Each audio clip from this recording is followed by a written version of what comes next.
memiliki Allah yang luar biasa, Allah yang dahsyat ya. Yesus berkata kepadanya, kepada iblis, ada pula tertulis, janganlah engkau mencobai Tuhan Allahmu. Dan iblis membawanya pula ke atas gunung yang sangat tinggi dan memperlihatkan kepadanya semua kerajaan dunia dengan kemegahannya.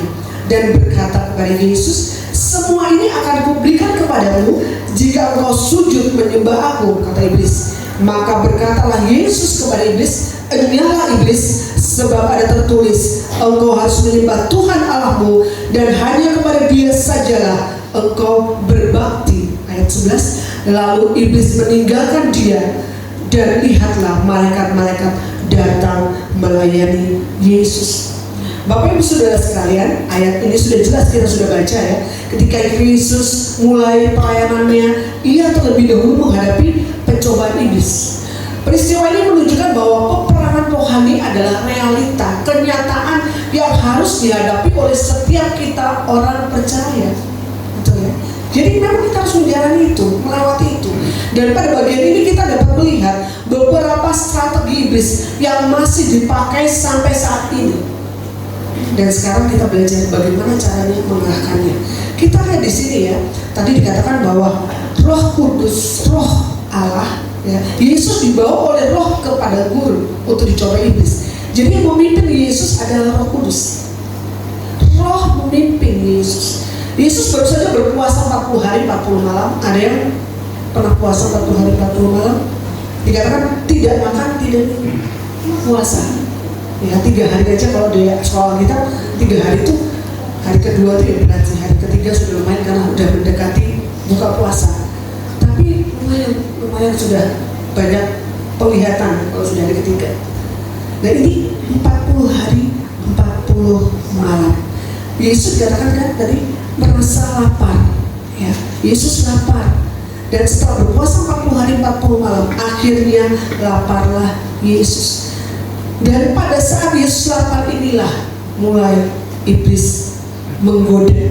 Jadi kita lihat di sini, iblis itu sering menyerang ketika manusia lemah. Iblis menyerang ketika manusia kecewa. Iblis menyerang ketika manusia kesepian. Ketika manusia sedang mengalami kebutuhan besar. Itu iblis seringkali menyerang pada saat-saat seperti itu. Oleh karena itu kita harus punya kekuatan untuk melawan segala macam strategi iblis. Kalau kita melihat ya Elia juga manusia seperti kita. Di dalam 1 Raja-Raja 19 dia juga pengalaman, dia berperang.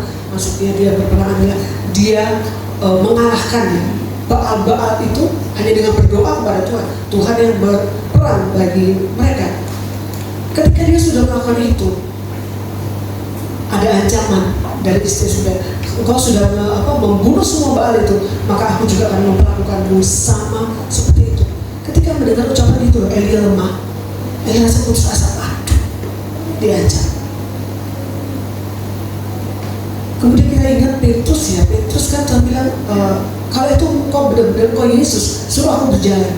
Jadi sekarang ayo, mulailah Petrus berjalan. Tapi ketika Petrus berjalan, mulailah dia mulai goyang. Oh anginnya kiri kanan angin menerpa, mulai ragu-ragu.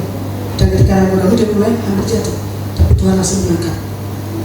Bapak Ibu Saudara sekalian, kita harus benar-benar menjaga kehidupan rohani kita ketika kita sedang lemah, dengan menguatkan kepercayaan kita kepada Tuhan. Karena iblis gampang banget ketika kita lemah ya. Makanya jangan beri kesempatan kepada iblis. Jangan sampai ada kecewa di hati, jangan. Ketika ada itu kita harus usir ya. Kita harus singkirkan itu dengan apa? Dengan firman. Isi hidup kita dengan firman. Kalau kita lihat di dalam 1 Samuel 30 ayat yang ke-6, 1 Samuel 30 ayat yang ke-6, bagaimana Raja Daud ya, ketika dia diancam ya, ketika dia mendapatkan ancaman di sana, firman Allah katakan bagaimana Daud akhirnya menguatkan kepercayaannya kepada Tuhan. Jadi tetap dalam keadaan apapun ya, dalam 1 Samuel 30 ayat 6, Daud memutuskan tetap dia menguatkan kepercayaannya kepada Tuhan. Dikatakan di sana, dan Daud sangat terjepit, dia sangat terjepit karena rakyat mengatakan hendak melempari dia dengan batu. Seluruh rakyat itu telah pedih hati, masing-masing karena anaknya laki-laki dan perempuan. Tetapi Tetapi Daud menguatkan kepercayaannya kepada Tuhan Allahnya. Ini sesuatu yang sangat luar biasa dilakukan oleh Raja Daud. Ketika kejepit, dalam keadaan terjepit, dia memutuskan untuk menguatkan kepercayaannya kepada Tuhan. Jadi Bapak Ibu Saudara sekalian, jangan jauh dari doa dan firman Tuhan ketika kita dalam keadaan lemah. Ya. Efesus 6 ayat 18 dikatakan, dalam segala doa dan permohonan berdoalah setiap waktu di dalam roh dan berjaga-jagalah. Jadi kita penting berdoa setiap waktu dan berjaga-jaga, karena ini akan menolong kita untuk kita tidak jatuh di dalam jerat iblis. Dalam Mazmur 119 ayat 105 dikatakan, firman itu pelita bagi kakiku dan terang bagi jalanku. Jadi firman Tuhan ini itu satu-satunya yang bisa menerangi jalan kita. Hari-hari ini banyak hal yang kita tidak tahu ya. Banyak pakar ekonomi dan segala macam yang mengatakan bahwa kedepannya tidak baik-baik saja. Gelap semua, tidak tahu apa yang akan terjadi. Tetapi firman Tuhan dengan tegas katakan, firman Tuhan itu terang bagi jalan kita. Oleh karena itu kita bersyukur memiliki firman Allah, dan Allah yang tidak pernah ingkar janji. Ketika Dia berjanji melindungi kita, Dia pasti melindungi kita. Karena Tuhan tahu dalam perjalanan hidup kita ini tidak baik-baik saja, pasti akan melewati gelombang. Ada jalanan yang terjal, ada lembah. Tapi Tuhan selalu berjanji, aku akan menyertai engkau. Jadi di mana kita tahu itu? Dalam firman Tuhan. Oleh karena itu sangat perlu kita mengenal Tuhan lewat firman-Nya. Kita baca firman, kita berdoa, itu adalah kekuatan kita. Iblis mencoba membuat kita itu kadang-kadang meragukan identitas kita. Ayat yang ketiga tadi dikatakan, lalu datanglah si pencoba itu dan berkata kepada Yesus, jika Engkau anak Allah, perintahkanlah supaya batu-batu ini menjadi roti. Pada saat lapar, dan pada lapar diganggu nih, itu ada batu, jadikan aja roti. Kamu bisa makan di situ kan, istilahnya ya. Jadi Iblis berkata, jika Engkau anak Allah. Padahal sebelumnya Allah sudah menyatakan dari surga bahwa dalam Matius 3:17 Tuhan katakan, Allah berkata, lalu terdengarlah suara dari surga yang mengatakan, inilah anakku yang kukasihi, kepadanya aku berkenan. Jadi Yesus itu sudah anak Allah, Dia berkuasa, tapi Iblis coba membalikkan.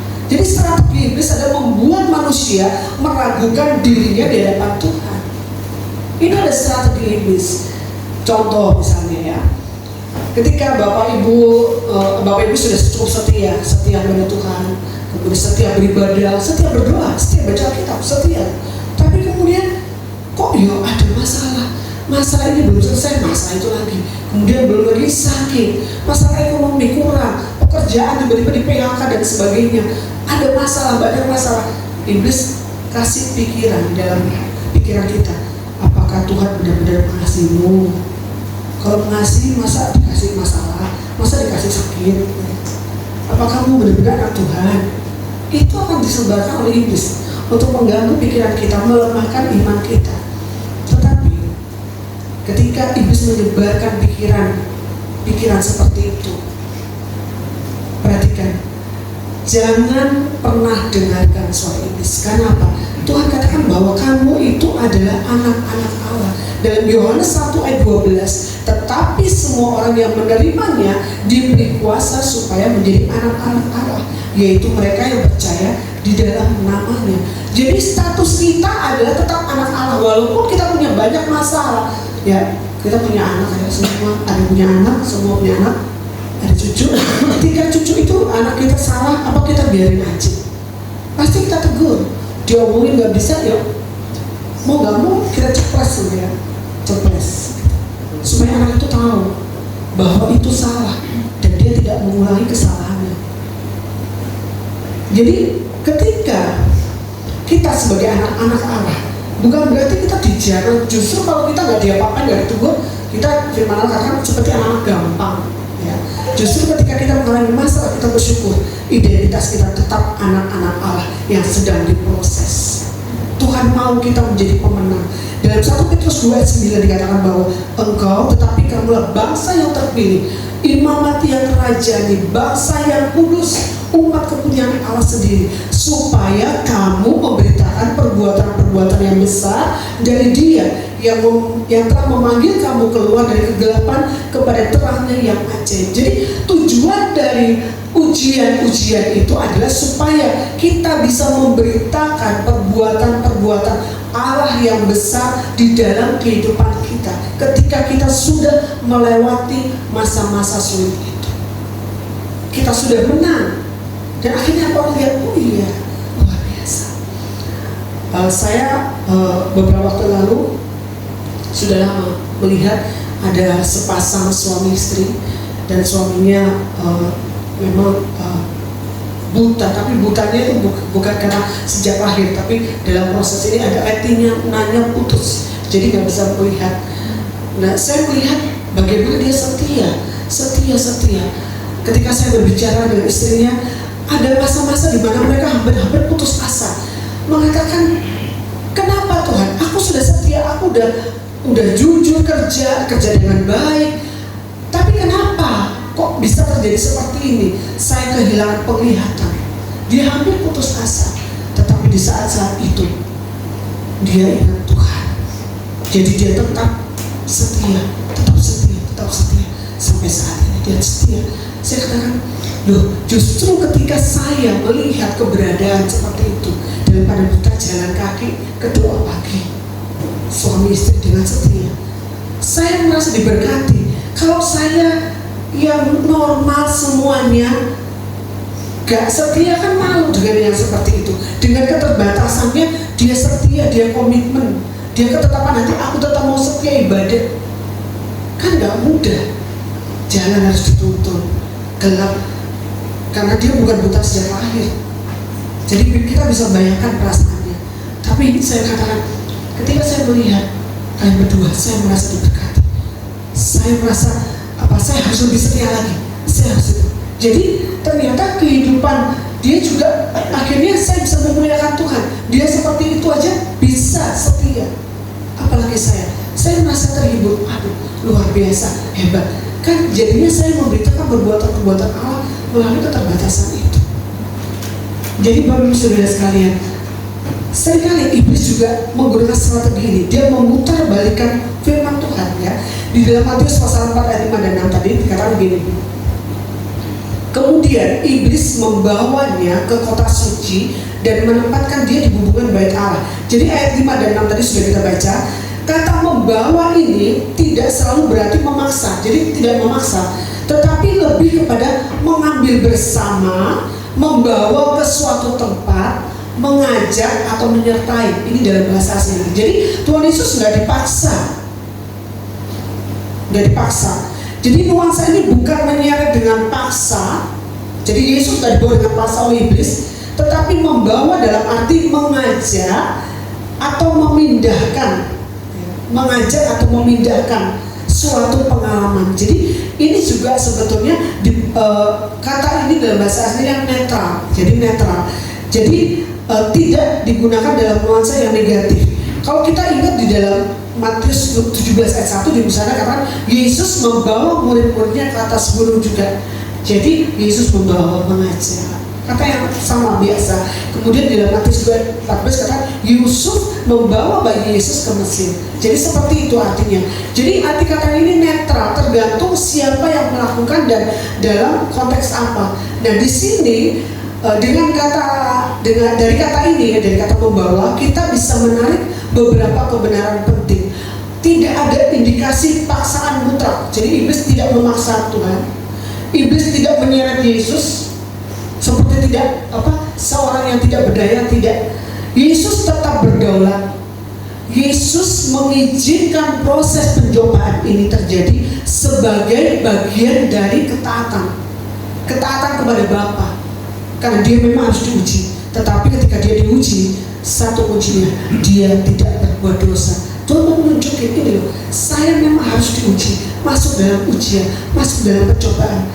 Itu sebagai apa? Ketaatan, saya taat.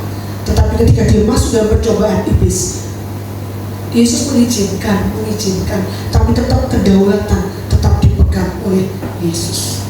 Yesus mau menunjukkan bahwa aku taat dan aku menang ketika menghadapi. Karena itu setiap kali diuji Tuhan katakan telah tertulis. Tuhan mengutip firman Tuhan. Jadi ini adalah bagian ujian rohani yang lebih menekankan pada situasi, bukan sekedar fisik saja, tapi situasi. Jadi Bapak Ibu sekalian, membawa di sini menunjukkan bahwa Yesus tidak dikalahkan oleh iblis. Amin. Tetap kuasa dipegang oleh Yesus. Tetapi secara sadar Yesus masuk dalam situasi pencobaan untuk menggenapi kehendak Allah dan menunjukkan dia menang atas dosa. Jadi kalau Yesus sudah menang atas dosa, maka kita juga akan menang atas dosa. Amin. Yesus sudah menang.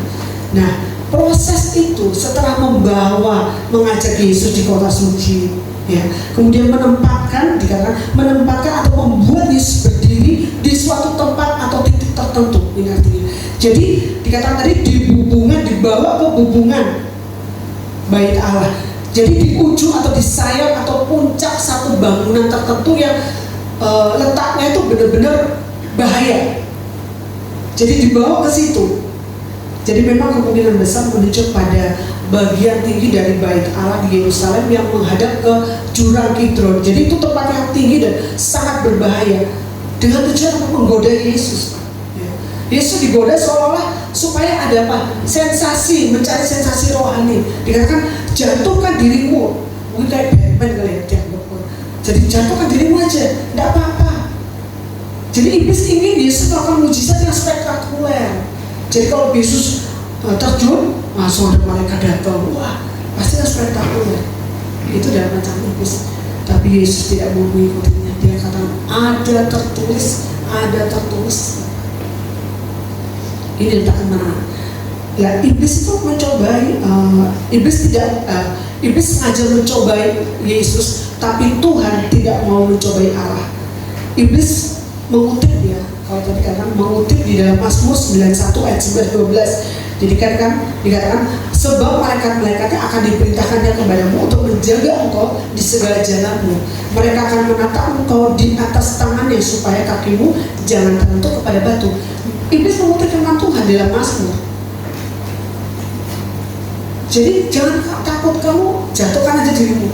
Pasti ada malaikat menopang. Tapi Tuhan tidak mau menuruti apa kata iblis. Telah tertulis jangan mencobai Tuhan Allahmu. Yesus katakan firman Tuhan. Kita melihat ya, iblis mengutip Alkitab firman Tuhan tetapi memelintir maknanya.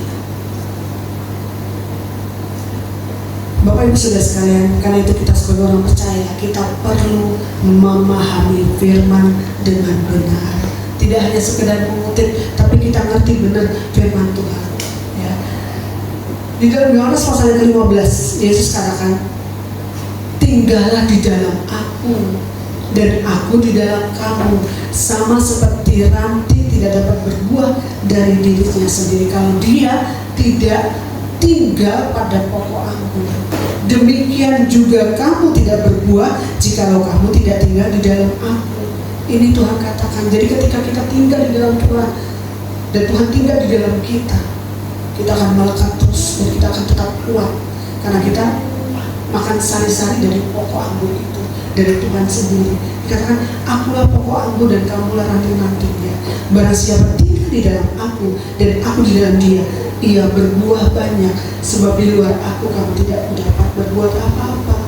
Kita sadar kita itu lemah, kita nggak bisa berbuat apa-apa di luar Tuhan. Kita sangat perlu Tuhan. Karena ketika kita melekat kepada Tuhan, maka kita akan menjadi kuat. Dikatakan Yesus menjawab dengan firman Tuhan yang benar. Iblis berusaha membelokkan, iblis berusaha mengganggu, iblis berusaha menggoda, tetapi sekali lagi Yesus selalu mengutip firman Tuhan. Di sini katakan iblis berusaha mengalihkan misi Yesus dari jalan salib ke popularitas. Ini adalah usaha iblis. Iblis menawarkan jalan pintas tanpa salib. Dalam ayat yang ke-8 dan 9 tadi dikatakan bahwa ketika Yesus dibawa oleh iblis ke gunung yang sangat tinggi dan memperlihatkan semua ini loh, semua ini yang ada di dunia ini, kamu lihat kan semua ada. Ini aku berikan kepadamu kalau kamu menyembah aku. Iblis kurang ajar. Coba bayangin, iblis menawarkan kepada Yesus semua kerajaan dunia jika ia menyembahnya. Artinya kita lihat di sini, iblis menawarkan kemuliaan tanpa penderitaan. Wes tak kasih wes, semua aku berikan, tapi kamu harus menyembah. Padahal jelas rencana Allah adalah Yesus harus melalui salib terlebih dahulu. Ini adalah rencana Allah. Jadi harus melewati proses. Jadi kita melihat di sini, Yesus benar-benar dibawa ke situasi yang sangat ekstrim, namun kita lihat tetap tidak kehilangan kendali. Karena justru di titik itu Tuhan Yesus menang dengan firman Tuhan. Jadi firman Tuhan itu sangat berkuasa. Bapak Ibu Saudara sekalian, ini sangat penting. Ya, kita lihat tempat tinggi itu banyak sekali sebagai simbol posisi, simbol kemuliaan, atau mungkin kesempatan besar. Tapi disitulah sering muncul pencobaan yang paling halus, nggak rasa halus. Dan kita lihat tidak semua kesempatan tinggi itu berasal dari Tuhan. Kita melihat banyak sekali contohnya. Ketika seseorang mulai sukses karirnya, punya posisi jabatan tinggi, mulai bisa menumpuk harta, mulailah halus sekali. Sekali nggak ibadah, dua kali ibadah, terbiasa, oh apa-apa, oh saya sibuk, sudah gak punya waktu untuk ibadah, untuk berdoa, untuk baca firman. Dan kemudian lambat laun mulai kompromi, mulai mencari kesenangan-kesenangan dunia dalam segala bentuknya. Jadi kita harus berhati-hati dengan strategi iblis. Jadi sampai sekarang iblis menggunakan strategi itu, mencari keberhasilan tanpa ketaatan. Seringkali kita lihat orang itu kok sukses ya, berhasil, padahal hidupnya itu gak karuan, hanya prioritas secara materi. Sedangkan saya sudah bersusah payah, kok tetap aja seperti ini. Banyak orang mencari kemuliaan tanpa pengorbanan, mencari berkat tanpa kesetiaan. Iblis berusaha menggeser penyembahan. Kan tadi katakan, tak berikan semua harta ini, tapi kau nyembah aku. Berusaha digeser, penyembahan seharusnya kepada Allah, tapi dicoba digeser, beralih kepada iblis. Di dalam ayat 9-10 tadi, ini adalah percobaan terakhir, adalah penyembahan. Iblis berkata tadi, semua ini kuberikan padamu jika kau sujud menyembah aku. Tapi Yesus menjawab, engkau harus menyembah Tuhan Allahmu, dan hanya kepada Dia sajalah engkau berbakti. Penyembahan adalah pusat kehidupan rohani kita, sangat penting. Oleh karena itu jangan sembarangan. Jika penyembahan kita bergeser dari Tuhan kepada uang mungkin, kepada kekuasaan dunia, atau kepada diri sendiri, maka iblis sudah berhasil menggeser penyembahan kita bukan kepada Allah, tapi kepada iblis. Semua peluang ya, saya juga beruang, kita semua beruang, tapi mari jadikan uang itu hamba. Kita beruang, tapi kita tetap katakan bahwa Tuhan pasti akan mencukupkan. Walaupun dari sedikit-sedikit, Tuhan pasti mencukupkan. Kalau tiba waktunya, Tuhan akan beri kelebihan, kelimpahan bahkan, sehingga kita bisa memberkati orang-orang juga yang membutuhkan. Jadi ini adalah panggilan kita. Penyembahan kita jangan sampai bergeser dari materi-materinya. Pada akhirnya tidak ada yang kita bawa. Ya, saya punya ada satu teman, saya juga nggak percaya ya, maksudnya bukan orang percaya, tapi saya melihat pola pikirnya tuh luar biasa. Itu sahabatnya adik saya, tapi saya tahu dari kecil dia kenal orang Arab. Kasihan dia, bapak ibu sudah nggak ada, tinggal 3 saudara. Dia pertama, terus ada adiknya cewek, ada adiknya dia cowok. Tapi adik-adiknya ini memanfaatkan dia karena dia nggak menikah, jadi dimanfaatkan. Semua diambil, uang dia diambil. Kemudian sampai akhirnya dia kecelakaan, dia ditabrak sama SMP. Anak SMP dia harus sampai sekarang harus pakai walker, jalan ke konternya dia punya konter isi pulsa ya. Sederhana, tapi dia katakan semua udah diambil, sampai barang-barangnya pun dia diambil sama adik-adiknya. Tapi adik-adiknya juga nggak baik sama dia, jadi dia kerja sendiri, terus diambil semua uangnya, selalu dimintain, diperas dari saya. Tapi dia kemudian kemarin ada satu cerita, dia cuma ngomong, alam wis mau mati kata kau. Itu bukan orang percaya. Wis biarin, saya relakan, biar aja, saya mati. Ketika saya mendengar itu, waduh, saya pikir kita sebagai anak Tuhan juga punya pikiran seperti itu. Jadi tidak mengejar itu bukan tujuan kita, tapi penyembahan kita tetap fokusnya kepada Tuhan. Walaupun keadaan kita tidak baik-baik saja, tetap memandang Tuhan sebagai sumber segala sesuatunya. Ya. Bapak Ibu Saudara sekalian, sekali lagi firman Allah tadi selalu katakan, Tuhan Yesus ketika dicobai dia selalu katakan ada tertulis. Jadi kita benar-benar harus tahu firman Tuhan supaya kita bisa melawan iblis. Kemenangan Yesus atas pencobaan memberi pengharapan bagi kita semua. Amin. Kita sebagai anaknya, kalau Yesus sebagai Allah kita, sebagai juru selamat kita sudah menang, maka kita pun akan menang dari semua pencobaan atau ujian yang Tuhan izinkan kita alami. Pencobaan bisa datang. Iblis memiliki strategi untuk menjatuhkan manusia, tetapi kemenangan tersedia melalui firman Tuhan. Amin. Kemenangan melalui firman Tuhan, dan Roh Kudus menolong kita menjadi pemenang. Ya. Seperti yang dilakukan oleh Yesus, kita harus berkata ada tertulis ketika kita disodorkan ujian pencobaan. Kita kutip firman Tuhan aja. Kita kutip firman Tuhan. Ketika kita sakit, kita kenal oleh biru-biru Yesus, saya sudah sembuh. Perkataan iman. Ketika kita dalam kekurangan, Filipi 4 ayat 13 katakan, Allahku akan mencukupkan segala keperluanku sesuai dengan kekayaan dan kemuliaannya. Ketika kita lemah, kita tak berdaya karena banyaknya masalah dan pergumulan, kita kutip firman Tuhan Filipi 4 ayat 13, bahwa segala perkara aku tanggung di dalam Dia yang memberikan kekuatan kepadaku. Jadi Tuhanlah sumber segala sesuatunya, sehingga kita dapat melawan iblis dengan firman Tuhan. Firman Tuhan adalah senjata yang membuat kita tetap berdiri dalam setiap pencobaan. Ya, Efesus 6 ayat 11 dikatakan bahwa kenakanlah seluruh perlengkapan senjata Allah supaya kamu dapat bertahan melawan tipu muslihat iblis. Jadi selengkap senjata Allah, firman Tuhan ini selengkap senjata Allah yang menolong kita melawan iblis. Bapak Ibu Saudara sekalian, pencobaan adalah bagian perjalanan hidup setiap orang percaya. Betul? Ada nggak di sini yang nggak pernah punya masalah, nggak pernah punya persoalan, semua lancar-lancar saja? Nggak. Pasti kita sudah pernah mengalami. Tetapi Yesus, kita lihat Yesus itu teladan. Yesus Allah, juru selamat, tidak luput dari pencobaan ketika ia berada di padang gurun. Namun kita melihat satu kebenaran yang kuat, Yesus tidak kalah oleh tipu daya iblis, melainkan dia menang dengan berpegang pada firman Tuhan. Ini adalah pengharapan bagi kita semua, bahwa kemenangan juga tersedia bagi setiap orang yang tetap setia kepada Tuhan. Mungkin hari ini kita sedang berada dalam padang gurun kehidupan. Masing-masing kita pasti beda. Kita menghadapi kelemahan, pergumulan, atau mungkin sakit penyakit. Pencobaan bisa datang dari siapa saja yang mau dipakai iblis. Mungkin ada teman kita, saudara kita yang mau dipakai, artinya gangguin kita, sehingga kadang-kadang kita rasa mungkin sakit hati, lemah gara-gara perkataan atau sikap.